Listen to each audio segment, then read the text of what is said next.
तो hello everyone. तो आज का जो लेक्चर होगा वो हमारा control and coordination, reproduction, life process, कुछ इंपॉर्टेंट क्वेश्चन।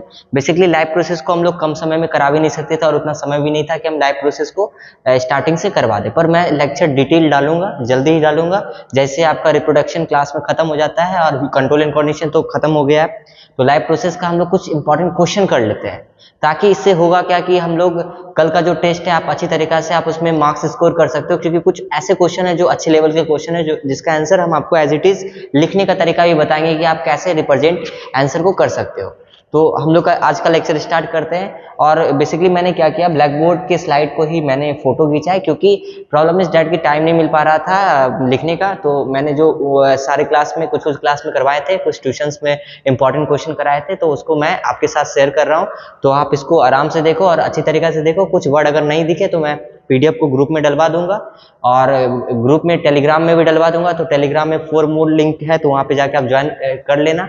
और दूसरा चीज कि आपको इसका पीडीएफ के साथ मिल जाएगा, वहाँ पे आपको सारा अच्छी तरीका से दिख जाएगा। ठीक है, तो हम लोग स्टार्ट करते हैं आज का लेक्चर के साथ। ध्यान से देखो, आज का जो हमारा सबसे पहला क्वेश्चन है वो हमारा है रिप्रोडक्शन चैप्टर से, डेट मीन्स की असेक्सुअल रिप्रोडक्शन। मैंने सिलेबस बताया था कि आपका जो अचीवर टेस्ट का जो सिलेबस है इस बार का, वो होगा आपका न्यूट्रिशन, रिस्पिरेशन और asexual reproduction. Control and coordination से बहुत कम क्वेश्चन आएंगे, डेट मीन्स कि मान लो कि एक भी क्वेश्चन आने का चांस नहीं है, क्योंकि हम लोग 2-3 टेस्ट उसी के किए हैं। तो अभी आपका जो क्वेश्चन है लाइव प्रोसेस और रिप्रोडक्शन से आएंगे, डेट मीन्स कि न्यूट्रिशन, रिस्पिरेशन, एक्सक्रीशन, ट्रांसपोर्टेशन से नहीं आएंगे। और आपका आएगा असेक्सुअल रिप्रोडक्शन। रिप्रोडक्शन में भी असेक्सुअल रिप्रोडक्शन आएंगे। तो स्टार्ट करते हैं हम लोग आज का लेक्चर। तो हमारे पास जो आज का क्वेश्चन है वो सबसे पहला क्वेश्चन ये है कि चलो बताओ कि बाइनरी फिजन और हमारा बाइनरी फिजन जो अमीबा के अंदर होता है और बाइनरी फिजन जो लेशमेनिया के अंदर होता है। बाइनरी फिजन जो अमीबा के अंदर होता है, बाइनरी फिजन जो लेशमेनिया के अंदर होता है, उसमें क्या डिफरेंसेस है और कुछ पॉइंट आपको बताना है। सबसे पहले आपको पता होना चाहिए कि अमीबा क्या है। अरे भाई, जैसे भी बना दो वो अमीबा ही बनता है। अमीबा को तुम जैसे ही बना दो अमीबा बनता है। ये इसके पास ये ताकत कहाँ से आता है भाई? ये इसके अंदर प्रोजेक्शंस होते हैं। प्रोजेक्शंस मतलब सीडोपोडिया, जो फिंगर लाइक प्रोजेक्शन होते हैं, जिसके पास कैपेसिटी होता है कि अपने शेप को बदल सके एज पर रिक्वायर्ड। अगर हम बात करते हैं अमीबा के बारे में, तो अमीबा में जो स्प्लिटिंग होता है वो कैसे होता है? ये किसी भी प्लेन में होता है, एनी प्लेन होता है, इसीलिए हम इसको क्या बोलते हैं, फ्यूजन जो अकर होता है वो इरेगुलर मैनर में होता है। कैसा होता है? इरेगुलर मैनर, मतलब कोई भी मैनर नहीं है, ना तो लॉन्गिट्यूडनल है ना तो ट्रांसवर्स। अगर हम बात करते हैं जैसे कि ये अमीबा है, तो ऐसे भी काट दो, ऐसे भी काट दो, ऐसे भी काट दो। लेशमेनिया का अगर हम बात करते हैं तो आपको पता होना चाहिए कॉजेटिव एजेंट होता है जो काला अजर कॉज करता है। ठीक है, काला अजर जो कॉज करता है। और आपको हमने ये क्लास में बताया था कि पूरा फेस में पिंपल्स टाइप का हो जाता है जब एक मॉस्किटो इसका काटता है। जो आप सर्च करके देखो, बताना आपके सिलेबस में नहीं है ना 11-12 में दिया हुआ है वो मॉस्किटो का नाम। तो अगर हम देखते हैं लेशमेनिया में आपको क्या लिखना है, अगर आपका एग्जाम में ये क्वेश्चन आता है तो लेशमेनिया जो सेल होता है वो स्प्लिटिंग जो सेल्स के अंदर होता है वो कैसे होता है, एक डिफिनिट प्लेन के ओरिएंटेशन में होता है। डेट मीन्स कि एक डिफिनिट ओरिएंटेशन में होता है। डिफिनिट ओरिएंटेशन मतलब कि यहाँ पे आपको देखने को मिलेगा कि देखो पहले एक लेशमेनिया का ये सेल्स था, अब इसमें ये इसका टेल है। अब डिवाइड सबसे पहले इसका टेल किया, उसके बाद इसमें देखो न्यूक्लियर डिवीजन हो रहा है, फिर न्यूक्लियस आपस में अलग हो गया, फिर इसमें क्या हो गया, देखो यहाँ पे आपका कौन सा डिवीजन हो गया, लॉन्गिट्यूडनल डिवीजन हो गया। लेशमेनिया डिजीज कॉजिंग एजेंट ऑफ काला अजर, और उसको हम ब्लैक फीवर भी बोलते हैं। तो इस क्वेश्चन में आपको बस इतना ही लिखना है। अब हमारे पास नेक्स्ट क्वेश्चन है जो आप देख सकते हो। आपके पास नेक्स्ट क्वेश्चन काफी इंटरेस्टिंग क्वेश्चन है, और ये आपका क्वेश्चन आई थिंक कि रिलेटेड है। आपका ये क्वेश्चन आपका लाइव प्रोसेस से रिलेटेड है। तो question is saying what is the difference between respiratory rate aquatic and terrestrial organisms. देखो ये एनसीईआरटी में क्वेश्चन क्या दिया हुआ है कि क्या एडवांटेजेस है टेरेस्ट्रियल ऑर्गेनिजम्स जो रिस्पिरेट करते हैं as compared to aquatic organisms के। तो टेरेस्ट्रियल ऑर्गेनिम्स के पास क्या एडवांटेजेस है वो आपको बताना है। सबसे पहले अगर हम बात करते हैं कि रेस्पिरेटरी रेट का मतलब क्या होता है, सांस लेने का जो आपका कैपेसिटी है, रेट है। जैसे हम लोग क्या है, नॉर्मल ब्रीदिंग कर रहे हैं, पर अगर हम बात करते हैं कि अगर हम पानी में चले जाते हैं तो हम लोग को ऑक्सीजन सिलेंडर गैस चाहिए जिसमें ऑक्सीजन डिजोल्व होगा। तो मान लो कि मछली पानी में तो क्या करेगा, वो वाटर में जो डिजोल्व ऑक्सीजन है उसी को तो ब्रीथ करेगा ना, सीधा सा बात है। तो अगर हम बात करते हैं कि हमारे पास टेरेस्ट्रियल और एक्वेटिक ऑर्गेनिजम्स में देखते हैं कि हम लोग को क्या क्या पॉइंट याद रखना है। तो सबसे पहले ध्यान रखना कि टेरेस्ट्रियल मतलब कि जो लैंड पे होते हैं, जैसे हम लोग हैं, है ना, और एनिमल्स जो है तो वो लैंड पे होते हैं। तो यहाँ पे देखो वो ऑक्सीजन जो होते हैं वो डायरेक्टली फ्रॉम द एयर से लेते हैं, उसका ब्रीदिंग रेट कैसा होता है, स्लो होता है। उसका ब्रीदिंग रेट कैसा होता है, स्लो होता है। क्यों भाई फास्ट क्यों करना है, जब हम लोग यहीं पे हैं तो ऑक्सीजन तो कहाँ भाग रहा है, यहीं पे है, ठीक है ना, ऑक्सीजन खत्म हो रहा है। आप देखते होगे कि एक्वेरियम के पानी को बार बार बदला जाता है। क्यों बदला जाता है, क्योंकि एक्वेरियम के पानी में लिमिटेड अमाउंट ऑफ ऑक्सीजन है। एक बार अगर वो लिमिटेड अमाउंट ऑफ ऑक्सीजन क्या कहता है मछली ले लेता है तो उसको बार बार क्या होता है, पानी को बदलना होता है। अगर नहीं बदलोगे तो मछली मर जाएगा, ठीक है, क्योंकि मछली डिजॉल्व ऑक्सीजन को लेते हैं। समझ में आ गया होगा। अब देखो, सिंस अमाउंट ऑफ, यहाँ पहले आते हैं एक्वेटिक ऑर्गेनिजम्स पे। बेचारा एक्वेटिक ऑर्गेनिजम्स ऑक्सीजन को डिजॉल्व लेता है, which are present in the water, so it is high, so उसका क्या होता है, अब जो पानी में अगर ऑक्सीजन प्रेजेंट है तो इसलिए उसका ब्रीदिंग रेट भी क्या होता है, हाई होता है। क्या होता है, हाई होता है। अब ओवरऑल तुम क्या लिख सकते हो, note sir ji, since amount of oxygen which are present in water वो फेयरली लो होता है as compared to oxygen. That means कि जो हमारा प्रेजेंट है एयर में, उसके कंपेयर में अमाउंट ऑफ ऑक्सीजन जो प्रेजेंट होगा वाटर में कम होगा, fairly low as compared to oxygen in air, so aquatic organism breathing rate is high. Therefore we say that terrestrial organisms has much easier access for organisms, ठीक है। Therefore we say that terrestrial organisms has much easier access of oxygen, यहाँ लिखो, ठीक है, oxygen, ठीक है। सो it is advantage over aquatic organisms. तो ये पॉइंट आपको नोट डाउन कर लेना है। अब हमारे पास नेक्स्ट क्वेश्चन क्या है, ध्यान से देखो। तो हमारे पास नेक्स्ट क्वेश्चन कुछ ऐसा है कि हमको रिप्रोडक्शन देखना है मलेरियल पैरासाइट में कैसे होता है। तो मैंने थोड़ा सा एक्स्ट्रा इसमें लिखाया है क्योंकि ये इंपॉर्टेंट पॉइंट है अगर देखा जाए तो। देखो ध्यान से समझो क्या बता रहा है। सबसे पहले रिप्रोडक्शन का बात करते हैं, मलेरियल पैरासाइट। जो हमारा मलेरियल पैरासाइट होता है वो आपको मैंने बताया था वो प्लाज्मोडियम कॉज करता है ना, प्लाज्मोडियम कॉज करता है। बहुत तरह का होता है, वेवेक्स होता है, ठीक है, फ्लैसीफेरम होता है, जो जहां आपको जाना नहीं है। पर अगर हम बात करते हैं कि मलेरियल पैरासाइट को हम प्लाज्मोडियम बोलते हैं, उसमें रिप्रोडक्शन दो तरीका से होता है, असेक्सुअल मेथड होता है, सेक्सुअल मेथड होता है। अगर हम बात करते हैं असेक्सुअल मेथड के बारे में, ठीक है, असेक्सुअल मेथड के बारे में, तो इसमें क्या होता है आपका 9-9:30 बजे लेक्चर ही शूट हो रहा है, तो आई थिंक कि 1 घंटा में 10 बजे तक में अपलोड होगा, 10:30 बज जाएगा, तो आप उसको देख पर लेना। पर असेक्सुअल मेथड का अगर हम बात करते हैं तो इसमें मल्टीपल फिजन होता है। क्या होता है, मल्टीपल फिजन होता है, मल्टीपल फिजन टेक प्लेस होता है। अगर हम बात करते हैं इसमें असेक्सुअल में, तो इसमें मल्टीपल फिजन होता है, involve nucleus of dividing into many small nuclei. तो इसका जो न्यूक्लियस है वो डिवाइड करेगा बहुत सारे न्यूक्लियाई में। तो आपको इस तरह करके लिख देना है असेक्सुअल के बारे में। सेक्सुअल के बारे में क्या लिखना है कि during a specific stages of life cycle, एक इसका स्टेज ऑफ लाइफ साइकिल है जहां पे क्या होता है, मलेरियल पैरासाइट है मेल एंड फीमेल गेमेटोसाइट। तो मलेरियल के पास क्या होता है, मेल गेमेटोसाइट भी होता है, फीमेल गेमेटोसाइट्स भी होता है। अब उसके बाद देखना है कि जब मॉस्किटो इंजेस्ट करता है गेमेटोसाइट को तो बहुत सारे उसमें उसके बॉडी में चेंजेस होते हैं। दैट मीन्स कि हम पढ़ दे रहे हैं कि then undergo several changes including reproducing its genome. Genome का मतलब होता है जेनेटिक मटेरियल। ये साथ साथ अपने सेट ऑफ जो क्रोमोसोम्स है, जो इसका जेनेटिक मटेरियल है, उसको भी क्या करेगा, वो रेप्लिकेट करेगा। एंड अंडरगोइंग इंडोमाइटोसिस, उसके अंदर जो माइटोसिस होता है उसको इंडोमाइटोसिस हम यहाँ पे बोल रहे हैं। The process produce sperm like we can say that structure called micro gametes, ठीक है, which they reproduce with the female gametocytes. और वो जो हमारा स्पर्म प्रोड्यूस करेगा, यहाँ क्या लिखे, जो स्पर्म प्रोड्यूस करेगा उसको हम क्या बोल रहे हैं, माइक्रोगैमेट, जो क्या करेगा, रिप्रोड्यूस करेगा with female gametocyte. Fourth point यहाँ पे लिखे, जो sales produce from this process in fact other. अब जो वो फीमेल गैमेटोसाइट के साथ फ्यूज करके जो सेल बनेगा वो होस्ट पर्सन, मतलब जिसको प्रॉब्लम करेगा उसको होस्ट बोल रहे हैं, उस पर्सन को जाके इन्फेक्ट करेगा।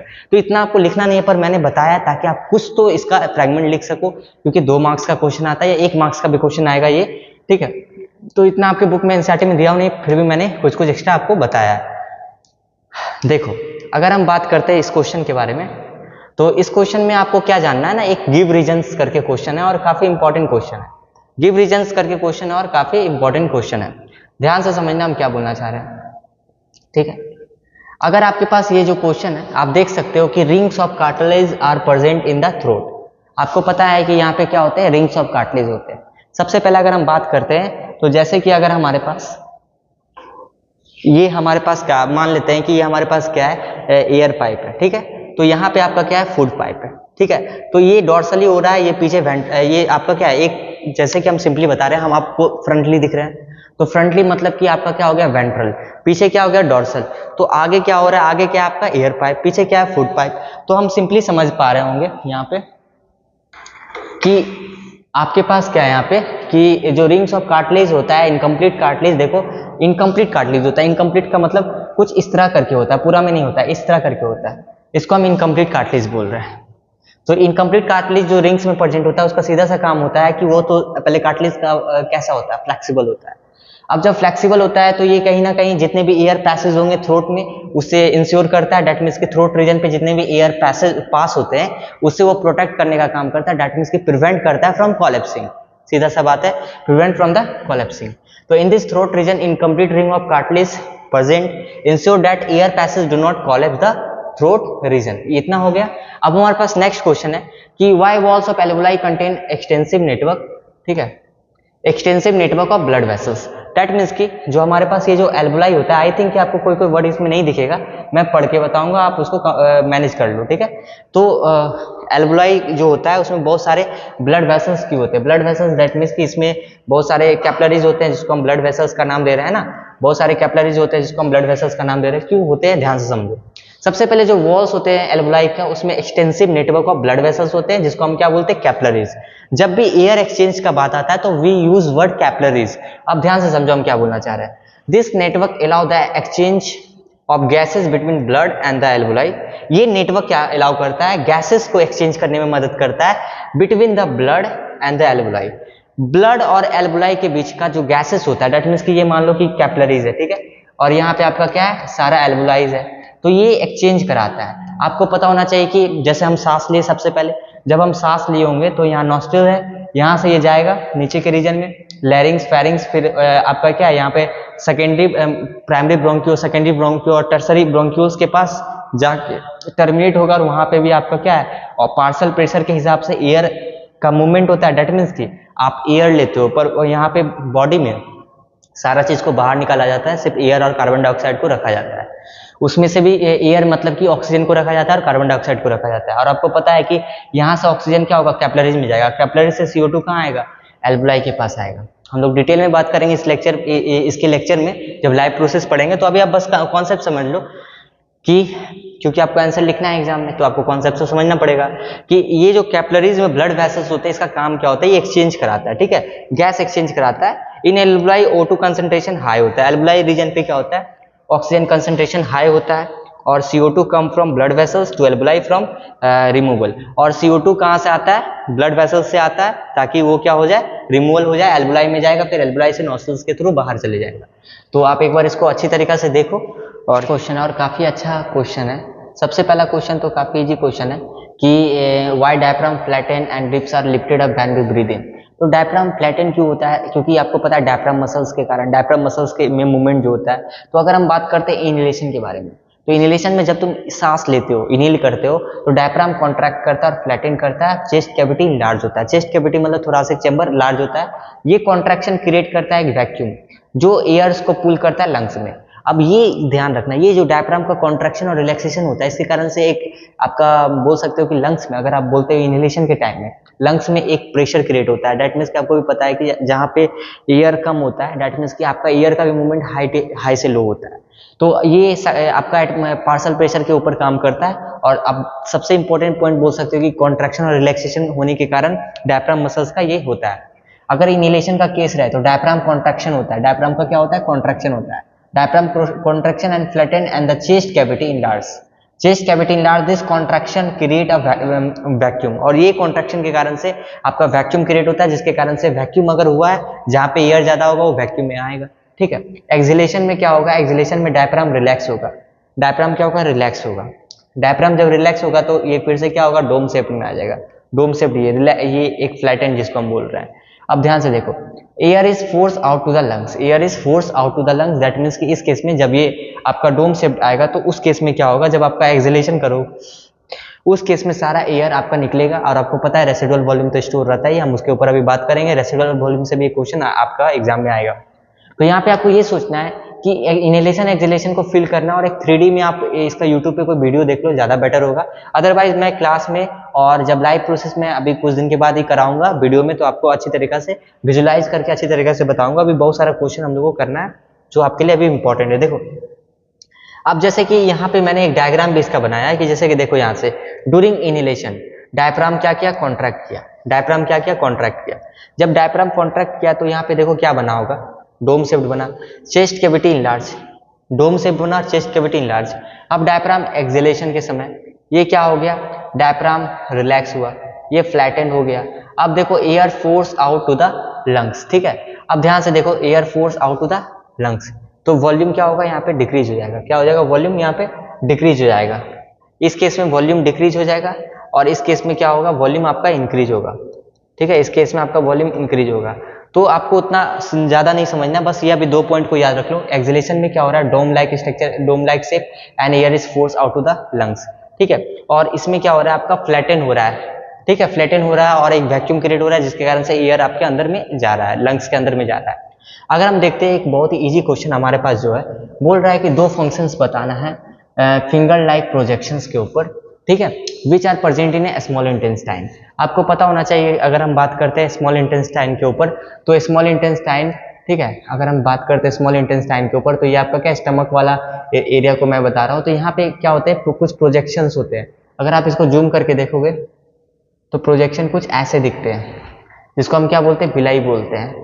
और यहाँ पे बहुत सारे ब्लड वेसल्स होते हैं, बहुत सारे ब्लड वेसल्स होते हैं जो आपस में इंटरकनेक्ट होते हैं। ये जो भिलाई होता है ना, ये स्मॉल इंटेस्टाइन में होता है, प्रेजेंट इन स्मॉल इंटेस्टाइन। और इसका जो मेन रोल होता है, अगर हम ध्यान से आपको बताएं तो, जो इंक्रीज करता है सरफेस एरिया को, वॉल ऑफ इंटेस्टाइनल, ताकि जो आपका फूड होता है, आपको पता होना चाहिए कि जो लास्ट प्रोसेस आपका एसिमिलेशन होता है वो इंटेस्टाइन में होता है।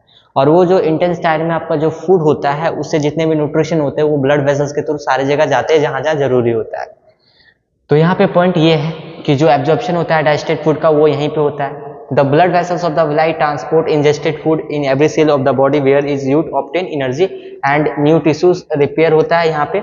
और साथ साथ यहाँ देखो सेकंड पॉइंट में मैंने क्या लिखा है कि जो ब्लड वेसल्स जो होते हैं वो ट्रांसपोर्ट करते हैं इंजेस्टेड फूड मटेरियल को, मतलब ingested food material in the form of a chemical, that means की जैसे प्रोटीन हो गया, विटामिन हो गया, जिस फॉर्म्स में ब्रेक डाउन करके वहां पे होता है ब्लड वेसल्स के पास। अब यहाँ पे समझना है कि every cell in the body कहाँ पहुंचाएगा, सारे सेल्स के पास पहुंचाएगा, where it use to obtain energy, develop a new tissue और रिपेयर होगा डैमेज वंस, और जहां पे वो जाके क्या करेगा, न्यू टिश्यूज बनाएगा और डैमेज वंस को रिपेयर करेगा। तो ये क्वेश्चन यहाँ पे होते हैं खत्म। तो अब हमारे पास नेक्स्ट क्वेश्चन है, जहाँ पे हम लोग देख पा रहे होंगे कि यहाँ पे 2 हमको फंक्शंस बताना है, ट्रिप्सिन का और लाइपेज का। देखो 1 मार्क्स में सीबीएसई 2024 में आया, 23, 22, 20 सब में आया है। तो ये इस तरह का क्वेश्चन अभी जितना करा रहे हैं सब उसी तरह का क्वेश्चन है। तो सबसे पहले ट्रिप्सिन का बात करते हैं, तो ट्रिप्सिन एक डाइजेस्टिव एंजाइम्स होता है जो पैनक्रियाज से सीक्रेट होता है, ठीक है। It is also known as proteinase और प्रोटीएज, ठीक है। इसको हम क्या बोलते हैं, प्रोटीनेज और प्रोटीएज। इसका रोल क्या होता है, ये प्रोटीन को ब्रेक डाउन करता है स्मॉल पेप्टाइड्स में, और hydrolysis reaction by hydrolysis reaction. Hydrolysis reaction मतलब कि जहाँ पे वाटर का मदद लेके वो चीजों को तोड़ के हाइड्रोलाइसिस करता है, वाटर के प्रेजेंट में किसी भी चीज को ब्रेक डाउन, दैट मींस की हाइड्रोलाइसिस रिएक्शन। तो हमको सीधा समझना है कि ये जो ट्रिप्सिन होता है वो डाइजेस्टिव एंजाइम्स होता है, पैनक्रियाज सीक्रेट करता है। ये इसको हम नोन एज प्रोटीनेज और प्रोटीएज भी बोलते हैं, और इसका रोल होता है प्रोटीन को ब्रेक डाउन करना पर स्मॉल इंटेस्टाइन में। कहाँ पे, स्मॉल इंटेस्टाइन में। और किस में करता है, स्मॉल पेप्टाइड्स में करता है। किसके माध्यम से करता है, हाइड्रोलाइज रिएक्शन के माध्यम से करता है। अब हमारे पास नेक्स्ट फॉर्म क्या है कि समझो, अगर ध्यान से बात करते हैं तो यहाँ पे 1-2 पॉइंट और है कि its secret as inactive form. ये जो हमारा सीक्रेट होता है वो इनएक्टिव फॉर्म में होता है, ट्रिप्सिनोजेंस के फॉर्म में, जहाँ पे ओजेन लगा हो, ठीक है, समझ जाना वो इनएक्टिव फॉर्म है। बायो में 11th में आपको बहुत जगह दिखेगा, which further get activate to act the action of trypsin occur in small intestine. अब समझ में आया, जो एक्शन होता है वो कहाँ पे होता है, स्मॉल इंटेस्टाइन में। पर अगर हम पैप्सिन का बात करते हैं तो स्टमक में होता है, वो एसिडिक मीडियम में काम करता है, ये अल्कलाइन मीडियम में काम करता है। समझ में आया। अब देखो, अगर हम बात करते हैं लाइपेज के ऊपर, लाइपेज एक डाइजेस्टिव एंजाइम्स होता है जो ब्रेक करता है फैट को फैटी एसिड में और ग्लिसरॉल में। जो हमारे पास क्या होता है, लाइपेज होता है वो फैट को फैटी एसिड में और ग्लिसरॉल में ब्रेक डाउन करता है। Lipase is produce in pancreas, mouth and stomach and work with the bile juice which are produce by the liver. ध्यान से सुनो, जो लाइपेज होता है, लाइपेज एक डाइजेस्टिव एंजाइम्स है जो ब्रेक करता है फैट को फैटी एसिड में और ग्लिसरॉल में। जो लाइपेज होता है वो प्रोड्यूस होता है पेनक्रियाज में, माउथ में भी होता है, स्टमक में भी होता है, और work with the bile juice, और वाइल जूस के साथ काम करता है, और जो हमारा प्रोड्यूस कौन करता है, लीवर करता है। तो ये पॉइंट आपको याद रखना था इसके बारे में। आज का लास्ट क्वेश्चन जो है, जो आई थिंक कि मैं सोच रहा हूँ, और याद रखना कि आपको 2 क्वेश्चन करके जाना है, एक आपको 3 क्वेश्चन करना है। सबसे पहले आपको एलिमेंट्री कैनाल का डायग्राम करके जाना है, स्पोर फॉर्मेशन इन राइजोपस का डायग्राम करके जाना है, और तीसरा आपको करके जाना है रेस्पिरेटरी सिस्टम का डायग्राम करके जाना है। ये 3 डायग्राम आपका एग्जाम में आएगा, और मैं कभी भी ये नहीं बोलता हूँ कि मैं क्वेश्चन आउट कर रहा हूँ, ये कर रहा हूँ, मैं वही क्वेश्चन देता हूँ जो एग्जाम में आता है। और क्योंकि सीबीएसई का एग्जाम कोई बहुत बड़ा एग्जाम है नहीं, आपके पास और भी सब्जेक्ट है, मैं सिर्फ काम को आसान करने का काम करता हूँ। मैं आपको वही क्वेश्चन बताता हूँ जो आपके लिए बहुत इंपॉर्टेंट है, जो एग्जाम में रिपीट होगा। तो आपके पास देखो हमारा ये क्वेश्चन जो है, lungs always contain a residual volume of in air, ठीक है। तो लंग्स यहाँ पे क्या करता है, आपको पता होना चाहिए। रेसिडुअल वॉल्यूम वो एयर होता है जो आपका बर्थ के समय में ही जो आता है, और वो बेसिकली वो हमेशा रहता है। वो वॉल्यूम क्या होता है, हमेशा आपके लंग्स में उतना रहता है, ठीक है। और वो जो लंग्स में रहता है वो हमेशा मेंटेन रहता है, 500 ml मेंटेन रहता है, हमेशा वो लंग्स में प्रेजेंट होता है। रेसिडुअल वॉल्यूम जब आप सांस छोड़ रहे हो या निकाल रहे हो उस वक्त भी प्रेजेंट होता है। क्यों प्रेजेंट होता है, यहाँ पे बात आता है। ये वो अमाउंट ऑफ एयर होता है जो remains in a person lungs after exhaling fully. अगर आप यहाँ पे देखो, आपने बस रेसिडुअल वॉल्यूम पढ़ा है, जब आप 11th में जाओगे तो आपके पास respiratory capacity, inspiratory capacity, inspiratory reserve volume, expiratory reserve volume, tidal volume, vital capacity, ये सारा चीज आपको मिलेगा, टोटल लंग्स कैपेसिटी। तो ये बेसिकली आपको 11th का टॉपिक है, पर आप रेसिडुअल वॉल्यूम के बारे में थोड़ा सा जानो कि रेसिडुअल वॉल्यूम 500 ml का होता है, और ये वो अमाउंट ऑफ एयर होता है जो आपके लंग्स में remain in a person lungs after exhaling fully. तो during breathing cycle where air is taken and let out to the lungs always contain a residual volume of air to ensure there is a sufficient time for oxygen to be stored for the carbon dioxide to be released। देखो थोड़ा सा lecture में आपको energy कम लग रहा होगा क्योंकि काफ़ी ज़्यादा टायर्डनेस हो जाता है पूरा दिन के बाद। ये 9-10 बजे लेक्चर रिकॉर्ड हो रहा है, पर कोई बात नहीं, जिस तरह से क्लास में पढ़ते हो अच्छी तरीका से पढ़ो, हम लोग अभी आगे देखते हैं, ठीक है। देखो समझना क्या है कि जब ब्रीदिंग आप करते हो, ब्रीदिंग साइकिल में एयर को आप लेते हो, ठीक है, तो लंग्स ऑलवेज कंटेन है रेसिडुअल वॉल्यूम ऑफ एयर, ताकि क्या हो सके, सफिशिएंट टाइम में ऑक्सीजन जो भी आपके स्टोर है, ठीक है, जो भी स्टोर है आपके पास, और कार्बन डाइऑक्साइड जो भी रिलीज होते हैं, ऑक्सीजन जो आप एब्जॉर्ब करते हो, नॉट स्टोर, ठीक है, यहाँ पे एब्जॉर्ब कर लो, ठीक है, जो एब्जॉर्ब कर लो, सफिशिएंट टाइम में क्या हो कि ऑक्सीजन एब्जॉर्ब हो और कार्बन डाइऑक्साइड क्या हो, रिलीज हो, ये एक अच्छी तरीका से हो सके।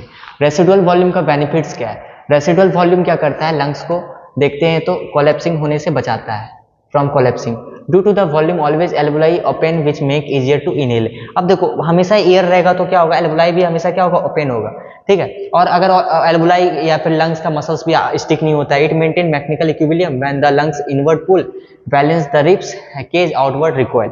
ध्यान से सुनो, जब तुम सांस लेते हो तो अगर आपके बॉडी में कुछ एयर होंगे तभी तो एक इक्विलिब्रियम बनेगा ना। इक्विलिब्रियम मतलब कि जहाँ पे नेट फोर्स 0 लग रहा होगा, ये वाला इक्विलिब्रियम नहीं। जहाँ पे आप बोल सकते हो कि अगर आपने सांस लिया है तो देखो रिकॉइलिंग का यहाँ पे कॉन्सेप्ट है। मैकेनिकल इक्विलिब्रियम जहां पे क्या होगा, जब lungs inward pull it balance by the ribs cage outward required. Rib cage क्या होगा, आउटवर्ड रिक्वायल होगा ना। जब आप इनवर्ड पुल किया, सांस लिए तो आप उस वक्त इनवर्ड की, आप सांस छोड़े तो आउटवर्ड, मतलब ये रिकॉलिंग जो प्रोसेस होता है जो इनवर्ड और आउटवर्ड का, ये आपका इक्विलिब्रियम रेसिडुअल वॉल्यूम के कारण ही होता है ना। If lungs were completely empty, एक केस मान लो जहां पे लंग्स क्या है, एम्प्टी है, उस केस में क्या होगा कि जो लंग्स के आपस के टिश्यू है वो भी तो स्टिक हो सकते हैं, है ना, तो इसको भी बचाता है। तो आज का लेक्चर हम लोग यहीं पे खत्म करते हैं, ठीक है, आज का लेक्चर हम लोग यहीं पे खत्म करते हैं। और बेसिकली रिसोर्सेस, बेसिकली टाइम का कमी के होने के कारण हम लोग ने इस तरीका से पढ़ा आज, पर प्रॉब्लम होंगे, फिर भी कोई प्रॉब्लम नहीं है, उसका सॉल्यूशन निकाला जाएगा। जैसे आज सॉल्यूशन निकाला मैंने, ब्लैक बोर्ड को ही खींचा फोटो और उसी को एक्सप्लेन कर दी। तो आपका पढ़ाई भी रुकना नहीं चाहिए और ये भी आगे चलते रहना चाहिए। और हम लोग मिलते हैं नेक्स्ट लेक्चर में। तो thank you for watching, thank you.